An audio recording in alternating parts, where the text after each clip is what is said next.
ராணுவப்பேட்டையா இருந்த ராணிப்பேட்டைக்கு நான் வந்திருக்கிறேன். ஆற்காடு சீரக சம்பா பிரியாணி, மக்கன் பேடா என நவாப்களின் உணவு வகைகளுக்கு பெயர் பெற்ற ஆற்காடு அமைஞ்சிருக்கக்கூடிய மாவட்டத்திற்கு வந்திருக்கிறேன். தக்கோலம் ஆற்காடுன்னு நிறைய பேர்களை பார்த்த மண் இந்த மண். அப்படிப்பட்ட மண்ணிலிருந்து 2026 ஜனநாயக போர்ல டெல்லி அணியை வீழ்த்தி தமிழ்நாடு அணி வெற்றி பெற உங்க ஆதரவை கேட்டு நான் வந்திருக்கிறேன். சாதாரண பகுதியா இது. ஆங்கிலேயர்கள் ஆட்சி காலத்துல சென்னை மாகாணத்தினுடைய முதல் நகராட்சியா உருவாக்கப்பட்ட வாலாஜாப்பேட்டை இங்கதான் இருக்கு. அது மட்டுமா, தென்னிந்தியாவினுடைய முதல் ரயில் சேவையும் சென்னை ராயபுரத்தில் இருந்து அம்மூர் வாலாஜா சாலைக்குத்தான் விடப்பட்டுச்சு. அண்ணல் காந்தியடிகள் சுட்டுக் கொல்லப்பட்ட பிறகு இந்தியாவிலேயே ராணிப்பேட்டையில தான் 13 நாள்ல அவருக்கு சிலை அமைக்கப்பட்டுச்சு. சோளிங்கர் நரசிம்ம பெருமாள் திருக்கோயில், INS ராஜாணி கடற்படை விமான தளம், மகேந்திரவாடி, ஆற்காடு கோட்டை என பல்வேறு சிறப்புகளை கொண்டு ராணிப்பேட்டைக்கு சிறப்பான ஆட்சி தொடர ஆதரவு கேட்டு நான் வந்திருக்கிறேன். தமிழ்நாட்டில் பாதி மாவட்டங்களை நான் கவர் பண்ணிட்டேன். திராவிட மாடல் 2.0க்கு எல்லாரும் ஓகே சொல்லிட்டாங்க. ராணிப்பேட்டையும் ரெடியா? சத்தமா? இவ்வளவுதானா? நன்றி. இப்போ உங்கள் அனுமதியோடு நம்முடைய வெற்றி வேட்பாளர்களை இங்கே உங்களுக்கு அறிமுகப்படுத்த போறேன். அறிமுகமான ஆட்கள் தான் இருந்தாலும் மரபுப்படி அறிமுகப்படுத்த போறேன். முதல்ல ராணிப்பேட்டை சட்டமன்ற தொகுதி நமது வெல்லும் வேட்பாளர் ஆர் காந்தி. ஹலோ, கொஞ்சம் 4 முறை சட்டமன்ற உறுப்பினராக இருந்த காந்தி 5 ஆண்டு காலம் கைத்தறி மற்றும் துணிநூல் துறையினுடைய அமைச்சராக இருந்து சிறப்பாக பணியாற்றி இருக்கிறார். எனவே அவருக்கு மீண்டும் உதயசூரியன் சின்னத்தில் நீங்கள் வாக்களிக்கணும். அடுத்து ஆற்காடு சட்டமன்ற தொகுதி நமது வெல்லும் வேட்பாளர் தம்பி ஈஸ்வரப்பன் அவர்கள். ஆற்காடு நகரமன்ற தலைவராக இருந்து சட்டமன்ற உறுப்பினராக உயர்ந்தவர். சட்டமன்றத்தில் பேசும்போது தனக்கென தனி பாணியில பேசக்கூடியவர். எல்லோரும் ரசிக்கும்படியாக அவருடைய பேச்சு இருக்கும். ஆற்காடு தொகுதிக்கு பல்வேறு பணிகளை, வளர்ச்சி பணிகளை கொண்டு வந்து இருக்கிறார். எனவே அவருக்கு நீங்கள் எல்லாம் உதயசூரியன் சின்னத்தில் ஆதரவு தரணும். அடுத்து சோளிங்கர் சட்டமன்ற தொகுதி நமது வெல்லும் வேட்பாளர் காங்கிரஸ் கட்சியை சார்ந்த AM முனிரத்னம் அவர்கள். முனிரத்னம் அவர்கள் நீண்டகால அரசியல் பாரம்பரியத்திற்கு சொந்தக்காரர். மாவட்ட காங்கிரஸ் தலைவராக இருந்தவர். சோளிங்கர் பேரூராட்சியின் தலைவராக இருந்தவர். சோளிங்கர் மக்கள் மீண்டும் அவருக்கு கை சின்னத்துல வாக்களிச்சு வெற்றி பெற வைக்கணும். அடுத்து அரக்கோணம் சட்டமன்ற தொகுதி நமது வெல்லும் வேட்பாளர் விடுதலை சிறுத்தைகள் கட்சியை சார்ந்த எழில் கரோலின், முன்னாள் ஒன்றிய அமைச்சர் தலித் எழில்மலை அவர்களுடைய மகள். நம்முடைய விடுதலை சிறுத்தை கட்சியினுடைய தலைவர் எழுச்சி தமிழர் தொல் திருமாவளவன் அவர்களால் வேட்பாளராக அடையாளம் காட்டப்பட்டு இருக்கக்கூடியவர். உச்ச நீதிமன்றம், பன்னாட்டு நீதிமன்றம் ஆகியவற்றில் வழக்கறிஞராக இருந்தவர். மக்கள் பணியாற்ற வந்திருக்கிறார். அவருக்கு பானை சின்னத்தில் நீங்கள் வாக்கினை வழங்கிட வேண்டும். நம்மோட 4 வேட்பாளருடைய வெற்றியும் உறுதியா? இன்னும் சத்தமா? நன்றி. வேட்பாளரை உட்காரலாம். உங்களுக்கு சீட்டு இப்பவே கன்ஃபார்ம் ஆயிடுச்சு. இந்தியாவுக்கு மாடலா அமைஞ்சிருக்கக்கூடிய திட்டங்களையும் உங்க மாவட்டத்துக்கான வளர்ச்சி பணிகளையும் செஞ்சு கொடுத்துட்டு தான் உங்க ஆதரவை உரிமையோட கேட்க வந்திருக்கிறேன். அதுல முக்கியமான சிலவற்றை மட்டும் இப்ப நான் சொல்றேன். ராணிப்பேட்டை இளைஞர்களுக்கு வரப்பிரசாதமா அறிவுசார் மையம் திறக்கப்பட்டிருக்கு. பல 100 பேர் போட்டித் தேர்வுகளுக்கு இங்க வந்து தயாராகுகிறாங்க. உங்களுடைய நீண்ட நாள் கோரிக்கையான ஆற்காடு ஆரணி புறவழி சாலை நிறைவேற்றப்பட்டு மக்களுடைய பயன்பாட்டுக்கு திறந்து வைக்கப்பட்டிருக்கு.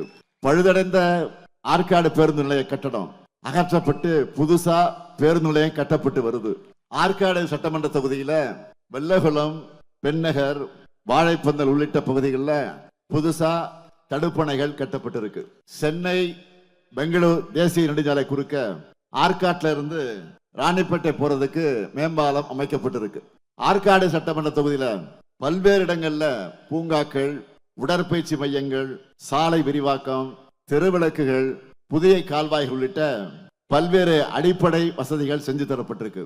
ஆற்காடு தொகுதியில நிறைய ஏரிகளை சீரமைச்சிருக்கிறோம். ராணிப்பேட்டை மற்றும் சோளிங்கர்ல புதிய பேருந்து நிலையம் கட்டப்பட்டு வருது. ராணிப்பேட்டை வாரை சந்த வணிக வளாகம் கட்டப்பட்டு இருக்கு. மேல் விசாரத்துல மேம்படுத்தப்பட்ட ஆரம்ப சுகாதார நிலைய கட்டணம்.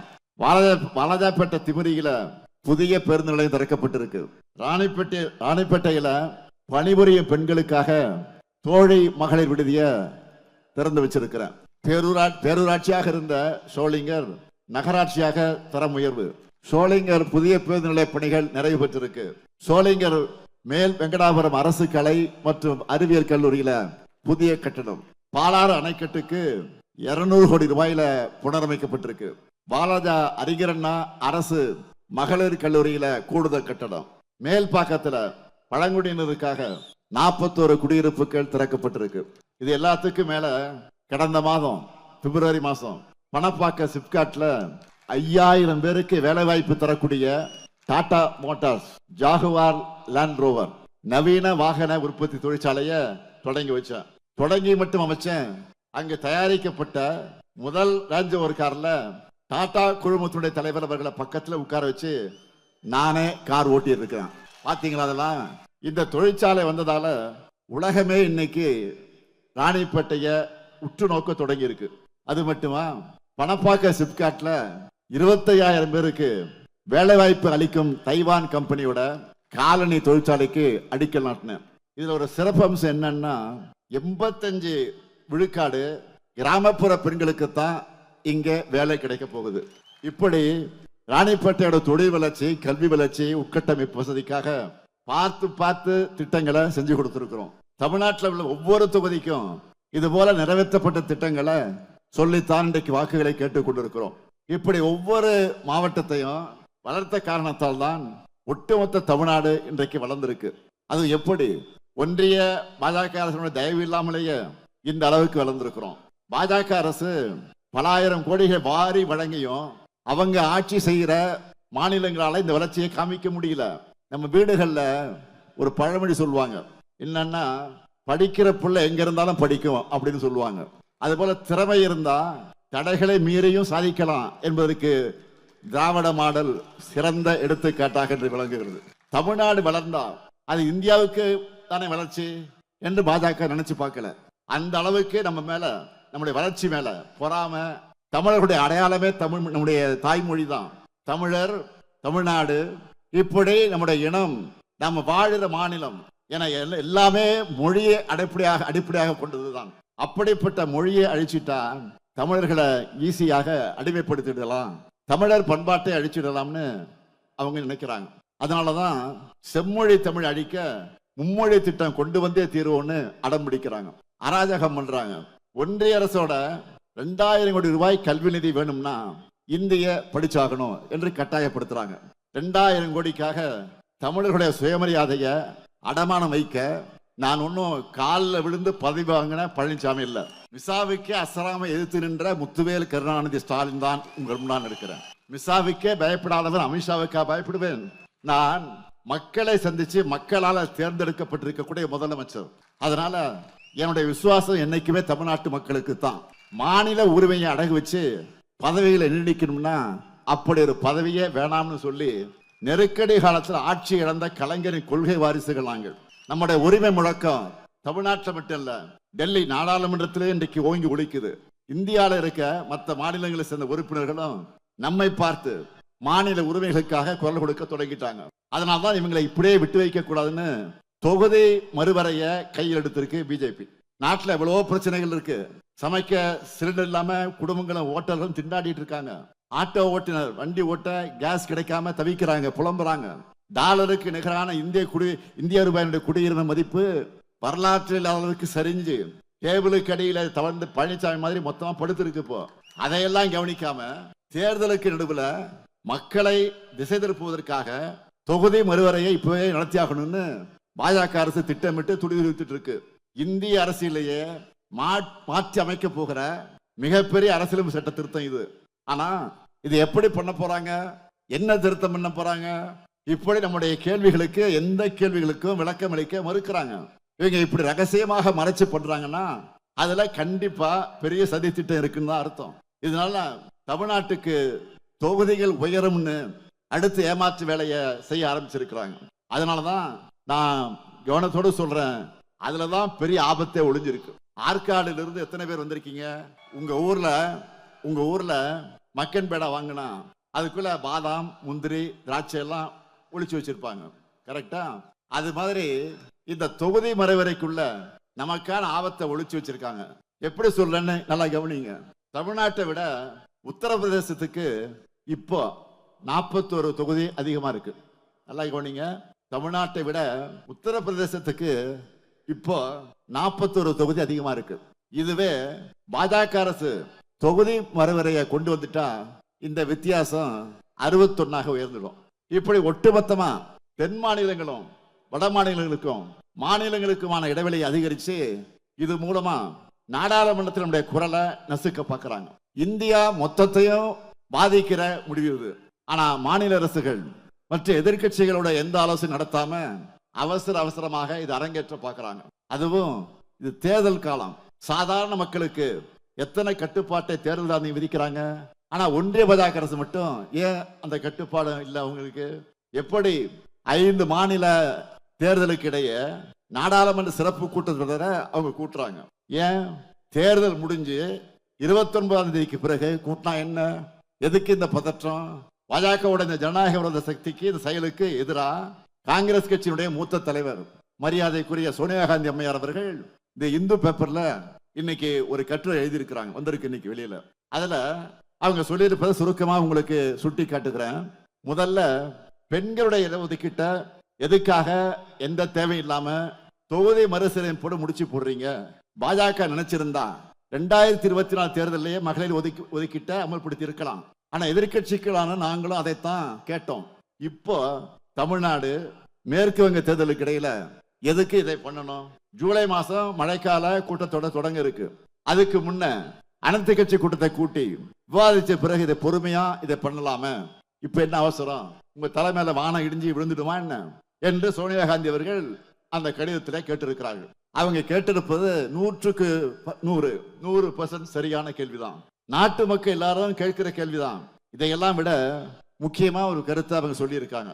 ஒன்றிய அரசு சொன்னதை மதிச்சு குடும்ப கட்டுப்பாட்டை சிறப்பா செயல்படுத்தி கம்மியா குழந்தை பெற்றுக்கிட்ட தமிழ்நாடு போன்ற தென் மாநிலங்கள் இந்தியாவுடைய வளர்ச்சிக்கு உதவி இருக்காங்க. நாட்டுக்கு நல்லது செஞ்சு அவங்களுக்கு தண்டனை கொடுக்கிற மாதிரி இது. தொகுதி மறுவரை என்கிற பேர்ல அவங்களுடைய நாடாளுமன்ற வலிமைய, அரசியல் வலிமைய குறைக்க கூடாது என்று அழுத்தமாக அவங்க சொல்லியிருக்காங்க. தமிழ்நாடு பாதிக்க கூடாது என்ன திமுக சொல்வத அன்னை சோனியா காந்தி அவர்கள் பாஜகவை எதிர்த்து பேசுறாங்க. இங்கேயும் ஒருத்தர் இருக்கிறாரு, யாருன்னு தெரியும், மாண்பு எதிர்க்கட்சி பழனிசாமி அவர்கள். அவர் வயல கொழுக்கட்டையா வச்சிருக்கிறாரு அப்படின்னு மக்கள் கேட்கிறாங்க. அம்மையார் ஜெயலலிதா அவர்களோட நமக்கு 1000 அரசியல் விமர்சனங்கள், கருத்து வேறுபாடுகள் இருக்கலாம்.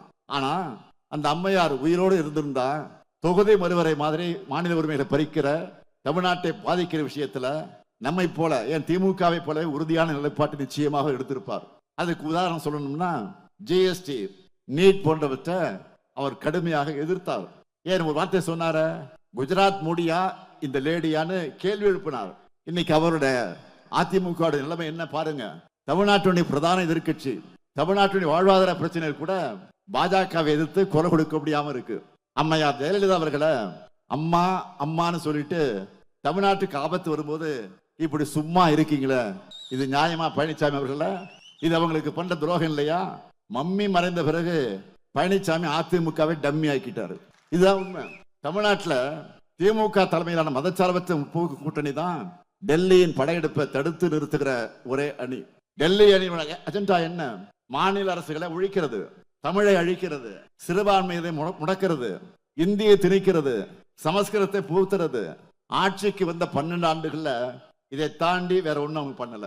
ஆனா நம்ம திராவிட மாடல் அரசு வெறும் 5 ஆண்டுல இந்தியாவே திரும்பி பார்க்கிற, எல்லா மாநிலங்களும் ஃபாலோ பண்ணக்கூடிய முத்திரை திட்டங்களை நிறைவேற்றி காட்டியிருக்கிறோம். இதோட அடுத்த கட்டம் தான் 2026 தேர்தல். அந்த அறிக்கையை வெளியிட்டு இருக்கிறோம். சாதாரண அறிக்கை அல்லது, நீங்க பார்த்திருப்பீங்க, சூப்பர் ஸ்டார் அறிக்கை. இப்போ நம்ம சூப்பர் ஸ்டாரோட சூப்பர் ஹிட் அறிவிப்புகள். சூப்பர் ஸ்டார் யாருன்னு கேட்டா சின்ன குழந்தைகள் கூட சொல்லும், அது தெரியல உங்களுக்கு. அது மாதிரி இன்னைக்கு ஒரு சூப்பர் ஸ்டாரா நம்முடைய தேர்தல் அறிக்கை அமைஞ்சிருக்கு.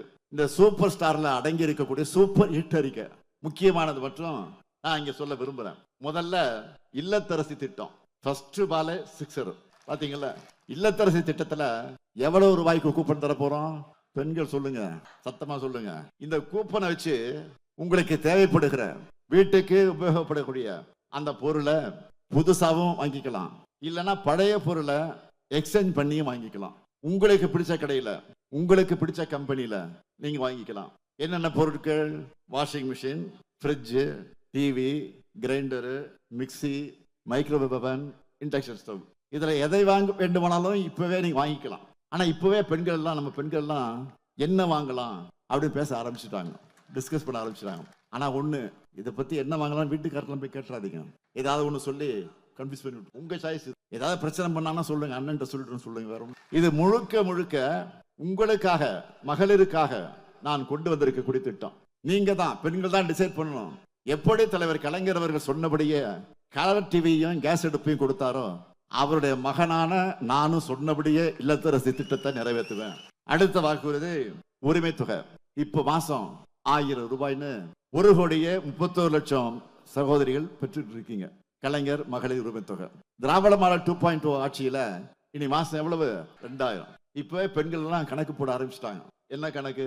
பொங்கலுக்கு முன்னாடி சொல்லிட்டு 3000, சொல்லிட்டு 3000. பிப்ரவரியில சொல்லாமலே 5000 இல்லையா? சொல்லிட்டு 3000, சொல்லாமலே 5000, ஆக மொத்தம் 8000. அடுத்து இல்லத்தரசி கூப்பன்ல 8000. 8 + 8 உதயசூரியனுக்கு தான் இங்க ஓட்டு. ஏன்னா பெண்கள்லாம் முடிவு பண்ணிட்டாங்க. அதனால நம்ம வெற்றியே இந்த முறை யாரும் எட்டாத உயரத்துக்கு போக போகுது. இது மட்டும் இல்ல, கல்லூரிக்கு போகிற மாணவர்களுக்கு மாதம் 1000 ரூபாய் வழங்குகிற புதுமை பெண் தமிழ் புதல்வன். அந்த உதவித்தொகை 1500 ரூபாயாக உயர்த்தி வழங்கப்படும். ஏற்கனவே 1000, இப்ப 500 உயர்த்தி 1500. மேலும் முதியோர், மாற்றுத்திறனாளிகள், ஆதரவற்ற பெண்கள் என எல்லா உதவி தொகைகளும் இனி 2 மடங்கா வழங்க போறோம். நெல் கொள்முதல் விலை குவிண்டால் ஒன்றுக்கு 3500 ரூபாயாக உயர்த்தி வழங்கப்படும். கரும்பு கொள்முதல் விலை டன் ஒன்றுக்கு 4500 ரூபாயாக உயர்த்தி வழங்கப்படும். பால் கொள்முதல் விலை லிட்டர் ஒன்றுக்கு 5 ரூபாய் உயர்த்தி வழங்கப்படும். அடுத்த 5 ஆண்டுகள்ல 10,000 புதிய பேருந்துகள் இயக்கப்படும். காலை உணவு திட்டம் 5ஆம் வகுப்பு தான் கொடுத்துட்டு இருந்தோம். காலை உணவு இப்போ 8ஆம் வகுப்பு வரை விரிவாக்கப்படும்.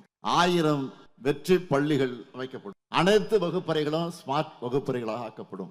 அடுத்த 5 வருஷத்துல 35 லட்சம் கல்லூரி மாணவர்களுக்கு லேப்டாப் வழங்க போறோம். கலைஞர் கனவு இல்லம் உள்ளிட்ட திட்டங்கள் மூலமா 10 லட்சம் ஏழைகளுக்கு வீடுகளை கட்டித்தர போறோம். தொழிற்சாலைகள் அதிகம் இருக்கக்கூடிய நகரங்கள்ல பெண்கள் வேலைக்கு செல்வதை எளிதாக்க குழந்தைகள் காப்பகங்களை உருவாக்க, மகளிர் சுய குழு பெண்கள் ஷேர் ஆட்டோ வாங்க மானியத்தோடு கூடிய வங்கி கடன் பெற்று தரப்படும். பிசினஸ் மேன் மாதிரி, பிசினஸ் மேன் சொல்றோம்ல, அது மாதிரி பிசினஸ் உமன்கள் உருவாக்க போறோம். சுய உதவிக்குழு பெண்கள் தொழில் தொடங்க எந்த ஷூரிட்டி இல்லாம 5 லட்சம் ரூபாய் மானியத்தோடு கூடிய கடன். பிசி, எம்பிசி, சீர்வரவினர், சிறுபான்மையினர் ஆகியோருக்கு தொழில் தொடங்க கடன் பெறும் உச்சவரம்பு 30 லட்சம் ரூபாய் உயர்த்தப்படும். நெசவாளர்கள் நிறைய இருக்கக்கூடிய மாவட்டம் இது. நெசவாளர்கள் நலனுக்காக தமிழ்நாட்டை 10 கைத்தறி பூங்காக்கள் அமைக்கப்படும். 50 கைத்தறி குழுமங்கள் அமைக்கப்படும்.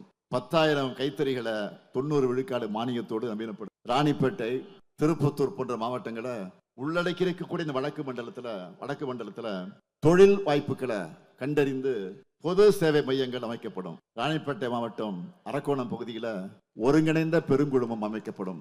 பணியாளர்கள் தங்குவதற்காக ஹாஸ்டல் விடுதிகள் அமைக்கப்படும். மக்கள் உங்களுக்கு மகிழ்ச்சியா? எம்பியா இருக்கக்கூடிய ஜெகதீசன் மகிழ்ச்சியான்னு தெரியல, மகிழ்ச்சி தானே? இப்ப நான் சொன்ன வாக்குறுதிகள்லாம் நிறைவேறி வட மாவட்டங்கள் தற்போது கண்டு வரக்கூடிய முன்னேற்றம் தொடர, தமிழ்நாடு மென்மேலும் வளர, அரசியல் வெறுப்பின்றி அனைத்துக்கும் அப்பாற்பட்டு நீங்க எல்லாரும் மதச்சார்பற்ற முற்போக்கு கூட்டணிக்குத்தான் வாக்களிக்கணும். தமிழ்நாடா டெல்லியா என்ற இந்த ஜனநாயக போர்ல தமிழ்நாடு அணிதான் வெல்லணும். ஏதோ நான் முதலமைச்சராகவோ அல்லது ஒரு 30 பேர் அமைச்சராகவோ நம்முடைய கூட்டணிகளே 200 பேர் எம்எல்ஏ ஆகவோ இதை நான் சொல்லல. தமிழ்நாட்டை காக்க கழகம்தான் மீண்டும் ஆட்சி அமைக்கணும். 7வது முறையும் நாம தான், ஏன் இனி எப்பவுமே நாம தான் என்ற நிலையை உருவாக்கணும். அதுக்கு ராணிப்பேட்டை தொகுதியில காந்தி அவர்களுக்கும், ஆற்காடு தொகுதியில ஈஸ்வரப்பன் அவர்களுக்கும் உதயசூரியன் சின்னத்தில் வாக்களிக்கணும். அதே போல சோளிங்க தொகுதியில அன்புக்குரிய என்னுடைய அருமை சகோதரர் ராகுல் காந்தியுடைய அன்பை பெற்ற காங்கிரஸ் கட்சியின் வேட்பாளர் முனிரத்னம் அவர்களுக்கு கை சின்னத்தில் வாக்களிக்கணும். அரக்கோணம் தொகுதியில அருமை சகோதரர் தொல் திருமாவர்களை ஆதரவு பெற்ற விடுதலை சிறுத்தை கட்சியை சார்ந்த வேட்பாளர் எழில் கரோலின் அவர்களுக்கு பானை சின்னத்தில் வாக்களிக்கணும். அமையவிருக்கக்கூடிய திராவிட மாடல் 2.0 ஆட்சியில எங்க சாதனைகளை நாங்களே முறியடிக்கும் வகையிலான ஆட்சியை நாங்கள் வழங்குவோம். நாடு வளம் பெற, நல்லாட்சி தொடர்ந்திட ஆதரிப்பேர். மதச்சார்பற்ற முற்போக்கு கூட்டணி வேட்பாளர்களை வெல்வோம், ஒன்றாக வெல்வோம், வெல்வோம், வெல்வோம், வெல்வோம். நன்றி, வணக்கம்.